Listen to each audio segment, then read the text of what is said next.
नमस्कार रजनीश जी। आपका नमस्कार। आपका स्वागत है स्वयं स्वस्थ बनो अभियान की ओर से संचालित ये काव्याकाश में घुमक्कड़ी में हम आज मिलने वाले हैं रुद्रपुर यानी कि नैनीताल के नजदीक उत्तराखंड से रजनीश जी जास हमारे साथ जुड़ गए हैं। और मुझे बड़ी खुशी है कि एक वो पंजाबी कविता आज पढ़ेंगे और फिर उस कविता का हिंदी भी समझाएंगे और उसमें साथ में रस दर्शन भी करेंगे। तो एक अच्छी सी तैयारी करके हमारे साथ जुड़ने वाले हैं रजनीश जी जास। और ये मेरे साथ किस तरह से जुड़े हैं, फेसबुक पर एक ग्रुप है घुम्मक्कड़ी दिल से, तो मैं भी उसकी सदस्य हूँ और रजनीश जी भी। और हम दोनों को किस्से कहानियों का बड़ा शौक है, कविता का शौक है, तो दोस्ती थोड़ी ज्यादा बढ़ी। तो जैसे ही मैंने इनवाइट किया उन्होंने तुरंत कह दिया कि जरूर मैं इसमें हिस्सा लूंगा। तो आज के कड़ी नंबर 6 में रजनीश जी हमें कुछ सुनाने जा रहे हैं। मैं, मेरी पत्नी और किताबें, एक अच्छा विषय लेकर वो आए हैं और मुझे पता है आप सबको इसका आनंद लेना का मजा आएगा, आनंद आएगा, खुश हो जाओगे। चलिए रजनीश जी आपसे बात शुरुआत करते हैं। सबसे पहले मैं आपका शुक्रिया अदा करता हूं कि आपने मुझे मौका दिया कि इस मंच से जुड़ने का। तो ये मैं पहली बार ऐसे जुड़ रहा हूँ। मतलब हालांकि घुमक्कड़ी दिल से में एक बार मैं लाइव हुआ था, पर वो सिर्फ बातें थी। पर मतलब ये ऐसा वो मैं ही लाइव था। तो अभी ऐसे किसी से बात करनी और वो मतलब ये अलग एक्सपीरियंस है आपसे मतलब बात करने का। और ये एक विषय ऐसा है कि जब पहले मैं तुम्हें बता दूं, मेरा नाम रजनीश जस है। मैं होशियारपुर पंजाब से हूँ। मेरे पिताजी लेखक हैं, उनको किरण बेदी से अवार्ड भी मिला हुआ है। तो घर में शुरू से साहित्यिक माहौल रहा, तो उसी में पले बड़े। किताबें ही हमारी दोस्त रही हैं शुरू से। तो अभी भी मेरे ये पीछे मेरी वो लाइब्रेरी है, तो कलेक्शन है। बाकी तो पिताजी के पास तो मेरे बहुत किताबें। तो बाकी बात आती है अभी के ये कविता की। पहले मैं कविता सुनाता हूँ पंजाबी में, फिर ये कविता बनी कैसे, मतलब कि इसको मैंने कैसे ये कागज के ऊपर कैसे आई, उससे पहले कैसे थी। तो कुछ चीजें पहले सोच में होती हैं, कुछ फिजिकली की होती हैं, कुछ कल्पना होती है कवि की। तो ये उसके बारे में हम बात करते हैं। पहले मैं कविता ये पढ़ देता जी पंजाब जी। पंजाबी में पढ़ रहा हूँ। स्वरचित, हाँ जी, रजनीश जी अपनी स्वरचित कविता पढ़ रहे हैं। तो पहले मैं पंजाबी में पढ़ूंगा, फिर इसके बारे में हम हिंदी से बात करेंगे। ये था कि मैं, मेरी पत्नी ते किताबां। ਜਦੋਂ ਵਿਆਹ ਹੋਇਆ ਸੀ ਸਾਡਾ, ਤੁਹਾਨੂੰ ਸ਼ੌਕ ਨਹੀਂ ਸੀ ਕਿਤਾਬਾਂ ਪੜ੍ਹਨ ਦਾ, ਕਿਉਂਕਿ ਟਿਊਸ਼ਨ ਤੋਂ ਹੀ ਵੇਲ ਨਹੀਂ ਸੀ।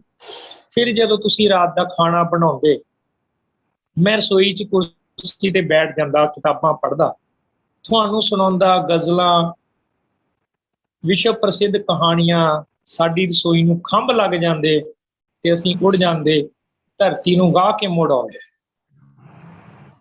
ਹੁਣ ਜਦੋਂ ਵੀ ਮੈਂ ਲਿਵਿੰਗ ਰੂਮ 'ਚ ਬੈਠਦਾ, ਤੁਸੀਂ ਰਸੋਈ 'ਚੋਂ ਆਵਾਜ਼ ਦਿੰਦੇ ਕਿ ਮੋਬਾਈਲ ਤੇ ਟਿਕ ਟਿਕ ਕਰ ਰਹੇ ਹੋ, आओ बैठो, ये कुर्सी उदास है, ये कुर्सी उदास है, मैनू कुछ किताबां सुनाओ। हुण तुसी भी जानते हो ओशो दी बुक, ओशो दी किताब books I have love, Hermann Hesse दे सिद्धार्थ नू, लियो टॉल्स्टॉय दी अन्ना केरेनीना नू, राहुल शंकर तायन दी किताब वोल्गा तो गंगा नू, राम स्वरूप दी अणखी दी कहानी सुता नाग, जंग बहादुर गोयल दी किताब विश्व प्रसिद्ध दे शाहकार नावल, अनुराधा बेनीवाल दी आजादी मेरा ब्रांड ने। फिर एक दिन मैं पत्नी नू कहा, चलो अज तिन्ने टाइम खाना मैं बनाऊंगा ते तुसी कुर्सी ते बैठ के किताबां पढ़ो। 2 टाइम कुर्सी ते बैठ के किताबां पढ़ना पत्नी देख ना सकी। रोटी वेलदे, प्याज कटदे, अखां चों हंझू वहाउंदे पति नू ते सिर्फ सवेरे ते दोपहर का ही खाना पका सके। पर वो दिन मेरे लिए यादगारी हो गया। हुण मैं तुहाडे थक जाण तो पहला हुण मैं थोड़े थक जान तो पहला रसोई च चला जाता हाँ प्याज कट्टण, थोड़े हंझू अपनी अखां चों वहाउण लई, अते तुसीं भी मुस्कुरा के बैठ जाते हो कुर्सी ते एक नवीं किताब दे नाल ते असीं उड़ जाते हाँ किसी नवे लेखक दे देश। तो ये कविता थी पंजाबी में। तो ये कविता पैदा कहाँ से हुई, मतलब उसका एक विचार था कि मेरे को किताबें पढ़ने का बहुत शौक था। तो पत्नी के पास समय नहीं होता था क्योंकि अभी हम उनको ट्यूशन पढ़ानी है और बहुत सारे काम उनको करने रहते हैं, परिवार के बच्चों को देखना। तो मेरा तो सिर्फ यही रहता है कि मैं जॉब से आया, मैंने किताबें पढ़नी है, बच्चों का देखा, कुछ किया, तो मेरा सिर्फ वही रहता था। पर मेरे को लगा कि जो मैंने सीखा है किताबों से, साहित्य से, तो वो क्या है कि इनको बताना चाहिए मुझे कि मैंने क्या सीखा है। क्योंकि एक कवि के मन की जो कल्पना की उड़ान शक्ति होती है, वो यहाँ से बैठा बैठा मंगल ग्रह में क्या हो रहा है, एक कवि ये सोच सकता है। जो उसकी इमेजिनेशन इतनी जबरदस्त होती है, आज से 100 साल बाद क्या होगा, 1000 साल बाद क्या होता है, एक लेखक सोच सकता है। तो इसका मैं हिंदी में अभी आपको मंथन थोड़ा बता देता हूँ, उसमें थोड़ा सा और क्लैरिटी आएगी इस कविता के बारे में। मैं, मेरी पत्नी और किताबें। जब शादी हुई थी हमारी, तुम्हें शौक नहीं था किताबें पढ़ने का, क्योंकि फुर्सत ही नहीं थी ट्यूशन से तुम्हें। फिर जब तुम रात का खाना बनाती, मैं रसोई मैं रसोई में कुर्सी पर बैठकर किताबें पढ़ता, तुम्हें सुनाता कविताएं, गजलें, विश्व प्रसिद्ध गाथाएं। हमारी रसोई को पंख लग जाते और हम उड़ जाते धरती का पूरा चक्कर लगाकर। पर जब मैं लिविंग रूम में बैठ जाता, तुम रसोई से आवाज देती, क्या मोबाइल पर टिक टिक कर रहे हो, आओ बैठो, देखो ये कुर्सी उदास है, कुछ किताबें सुनाओ। अब तुम भी जान गई हो ओशो की किताब books I have learned, Hermann Hesse के सिद्धार्थ को, लियो टॉल्स्टॉय की अन्ना केरेनिना को, राहुल शंकर तायन की किताब ओल्गा से गंगा, रामस्वरूप अनखी की कहानी सुत्ता नाग, सोया नाग, जंग बहादुर की किताब विश्व प्रसिद्ध शाहकार नावल, अनुराधा बेनीवाल की आजादी मेरा ब्रांड।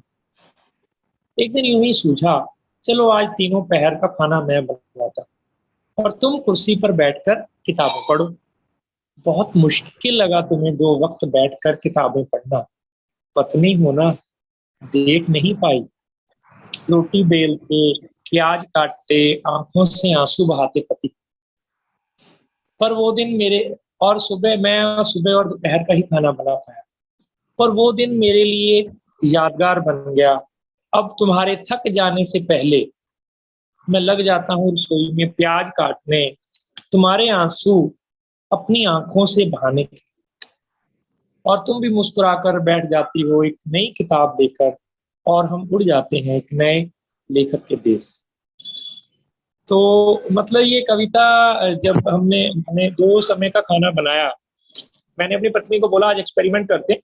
उस दिन मेरी छुट्टी थी तो मैंने कहा तुम बच्चों को स्कूल लेकर जाओ, मैंने सारा घर का झाड़ू पोछा, मैंने कहा सारा काम है, ड्यूटीज चेंज करते हैं, देखते हैं कैसा, मतलब एक्सपीरियंस लेना चाहिए। तो सिर्फ 2 ही समय का मैं खाना बना पाया। तो ये बच्चों को स्कूल भी लेके गई, कुछ काम था, फिर दोपहर को आई, फिर खाना बनाया। तो फिर इसके बाद के नहीं, अब रात का खाना मैं बनाया। मतलब मैं ये दिख रहा था कि हम पति लोग जो है, आदमी होता है वो एक ना, मतलब औरत जो है उसकी कोई छुट्टी नहीं होती, ऑल टाइम वर्किंग है। वो बीमार भी होगी, आपको उसने आपको खाना बना के देना है, बर्तन धोने हैं, आपको समय के ऊपर प्रेस के कपड़े मिलेंगे, झूले मिलेंगे। कोई बच्चा बीमार होगा, रात भर वो जागेगी, सुबह फिर अपने समय पे उठ के फिर आपको खाना भी बनाए, वो कभी लेटती नहीं, नेवर नेवर रेस्टिंग, मतलब उसकी जो लाइफ में कभी रेस्ट नहीं होती। अभी वो जब अपने मायके जाती है तो कई बार कहती है अब मैं आराम से रहूंगी, मदर खाना बनाए, मैं क्या कोई बात नहीं, बना दी। तो कई बार जब वो, अब भी कई बार क्या होता है कि मेरी रूटीन थोड़ी सी, कई बार फैक्ट्री से लेट आता हूँ, वो बर्तन मांज रही होती है, बच्चों को पढ़ा रही होती है, उसको शौक है वो किताबें बच्चों को पढ़ाने का। कई लड़कियों को उसने ट्यूशन पढ़ाया है, तो वो ट्यूशन कई बच्ची जो फीस नहीं भी दे पाते तो उनको वो पढ़ा देती है। तो उसको कह रही तुम, मतलब money should not be the barrier, ऐसा नहीं होना चाहिए कि तुम पढ़ाई के बीच में छोड़ दो। तो अपनी पढ़ाई को वो, अब मैंने उससे, वो क्या है, बीकॉम है, बीएड है, उसका टेक्निकल साइड में है। अब हम ठहरे कवि आदमी, हमें मतलब पैसे का हिसाब किताब नहीं आता, हम पूरी सैलरी उसको देनी है, उसमें हिसाब किताब करना है। मतलब हमें पैसे का, क्योंकि वो एक जो ब्रेन होता है ना, राइट एंड लेफ्ट ब्रेन होते हैं, ये जो लेफ्ट ब्रेन रहता है हमारा, ये दायां हाथ कंट्रोल करता है, इसमें तर्क वाला होता है। जो जो राइट ब्रेन है हमारा, ये लेफ्ट लेफ्ट को कंट्रोल करता है, इसमें सारी हमारी कल्पना शक्ति होती है। तो ओशो ने कहा है कि इन दोनों में सामंजस्य, तालमेल होना चाहिए। आपको पैसा भी कमाना चाहिए, क्योंकि दो पंख है, पैसा और ध्यान, जिससे आप उड़ सकते। तो मैंने उससे ये चीजें सीखी हैं कि कैलकुलेटिव माइंड जिसको आप बोलते हैं। तो मेरे से उसने ये अभी वो, अब वो कविताएं सुनने लग गई। एक दिन वो हम कुछ देख रहे थे, मुझे याद आ गया कि तो देख रहे थे टीवी, मतलब वो क्लासिकल संगीत भी सुनती। वो कह रही कि हमारे परिवार में आज तक कभी किसी ने ऐसे सुना ही नहीं। तो मेरी एक बुक छपी है कहानियों की। तो अब मैं मूडी आदमी, मतलब कभी आप अगर थोड़े से मूडी होते हैं, मतलब कि ना उनके अभी जैसे आप कह सकते हैं कि कभी बिना वजह गुस्सा आ गया, गुस्सा भी आता है कई बार। कोई समाज में ऐसी चीजें घटती हैं, कुछ अपने साथ घटती हैं, उसकी रिफ्लेक्शन आती है कि ऐसा तो नहीं है कि बाहर मेरे पड़ोस में किसी की डेथ हो गई और मैं यहाँ पर कोई गाना लगा के नाच नहीं सकता। तो वो कवि जो कलाकार होता है ना, उसको वो चीज हर्ट करती है, क्योंकि उसका अपना एक हिस्सा मर गया होता है उसके साथ, तभी तो वो उस चीज को फील करता है ना। तो अगर वो कवि होगा, तो अगर खुशी होगी, तो वो फिर ऐसे बहुत सारी चीजें, मोमेंट्स आती रहेंगे लाइफ में। तो मैंने उससे ये सीखा है कि भी पेशेंस से कैसे काम।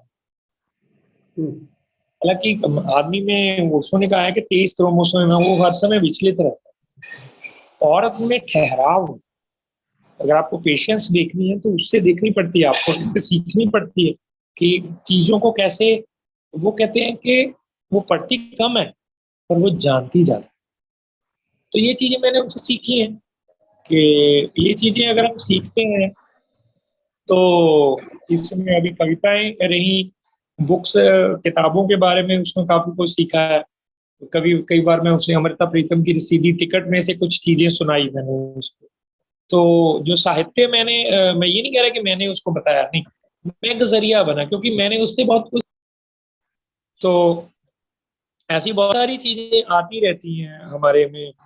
तो एक जैसे खलील जिब्रान ने कहा है कि प्रेमी और प्रेमिका जो होते हैं, मंदिर के दो पिलर होते हैं, उनमें एक निश्चित दूरी चाहिए, एक दूसरे को स्पेस देनी चाहिए आपको। जैसे मान लो कि पत्नी को पसंद नहीं है लाल रंग, या कोई ऐसी कोई चीज, किसी की बात, घर से बाहर किसी का झगड़ा, या कोई कोई जानवर का नाम, कुछ भी आप ऐसा कोई भी सोच सकते। तो पति का ये फर्ज होता है कि वो चीज उसके सामने वो ना दोहराए, क्योंकि उसकी जो लाइक को आप हर्ट कर रहे हो ना।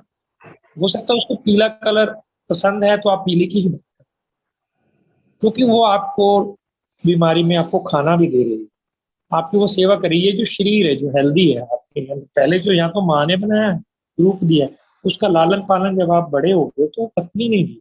तो ये सारी ये मेरी कविता रही, उसको डेडिकेटेड रही, और इस कविता को मैंने जिया भी। हालांकि मेरे दोस्त मुझे कह भी रहे थे, कह रहे यार तूने एक दिन खाना बनाया और कविता लिख दी। हम कह रहे यार हर रोज किचन में बात करते यार, इसलिए तो मैं कह ये तो कल कवि है।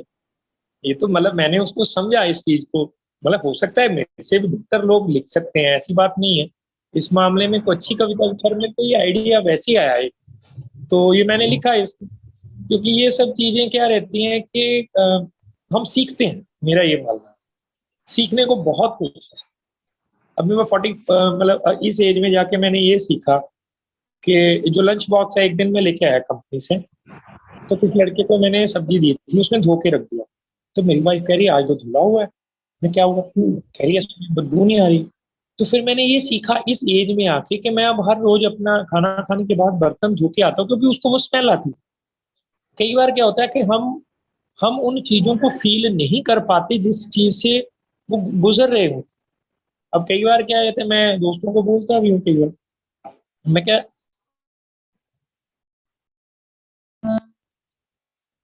एक दोस्त था, उसने ना वो कहता था मेरी पत्नी मुझे कभी कहीं जाने नहीं। मैंने कहा एक मेरे को ये बता कि जब उसका सर दर्द होता है तेरा तो कौन दबाता है? कह रहा मेरी पत्नी। तो मैं कहा जब उसका होता है तो कह रहा मैंने तो कभी नहीं दबाया। मैं कहा, एक ही बात फिर गलत है ना। इंडिविजुअलिटी दोनों तरफ होनी चाहिए। अब जैसे जावेद अख्तर जी ने बोला है कि जितने आदमी के अरमान खुशियों को एंजॉय करने के, घूमने के, बातें करने के, नए नए स्वाद खाने के, घूमने कुछ भी, तो इतने औरतें भी तो हैं। मैं कहा यार उसका कभी सब तूने सर दबाया कभी? कह रहे नहीं। मैं कहा उसको फिर तुमने फील ही नहीं होने दिया कि तुम भी एक मेरी संगिनी हो। मेरे पिताजी हमेशा कहते हैं पत्नी नहीं कहना, जीवन साथी कहना, संगिनी कहना। तो वो जीवन यापन में आपके साथ संग चल रही है। जैसे अभी मुझे कुछ दिन पहले उसकी कविता याद आई, हरिवंश राय बच्चन जी की, इस पार प्रिय मधु है तुम हो, उस पार न जाने क्या हो। तो वो मतलब कहते हैं कि जब मैं जीवन तो मैंने जिया, तुम्हारे साथ दिया, पर उस पार को कहाँ हो, मृत्यु के बाद क्या? क्योंकि ये चीजें बड़ी रहती हैं कि ये तो कवि की कल्पना है।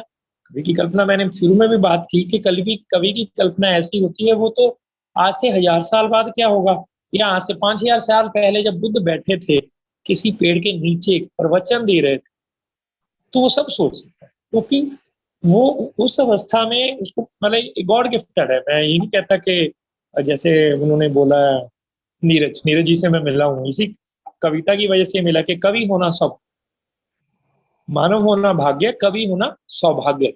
तो कवि होना मतलब ये गॉड गिफ्टेड चीज है। मतलब मैं अगर सोच के लिखता हूँ बड़ी गंदी कविता लिखता हूँ, मैं सही बताऊंगा आपको। मैंने ऐसी कभी लिखी नहीं। मैं लिखता हूँ, पढ़ता हूँ, फिर काटा मार देता हूँ। क्योंकि कविता क्या है? कविता हम एक माध्यम बनते हैं जो कुदरत ने हमारे द्वारा कुछ शब्द और भाव जब इकट्ठे हो जाते हैं, उनका बहुत अच्छा तालमेल हो जाता है, तो ये कविता बनती है।